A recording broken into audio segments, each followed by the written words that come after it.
Hello, my name is Joshua Mock from Mrs. Walsh's 4th grade class. Our group will be singing about our national flower of Southern Korea called Mugungwha.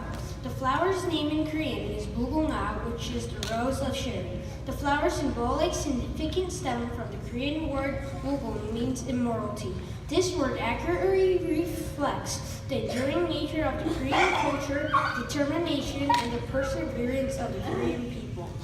Our group includes Joe, Kaylin, Joseph, Evelyn, Brandon, Emily, Ray, Rachael, June, Collin, Julianne, Ethan, B, Ava, Rachael, Abby, Ellin, Pa, Claire, Haeun, Edward, Sol, Joe, Luke, Joel, Matthew, Danielle, Ra, Isaac, Aiden, Jacob, Joshua, Brian, She, Faith, Aileen, Roy, Nathan, Yale, Jayden, and piano is by Ryan Sparks' mom.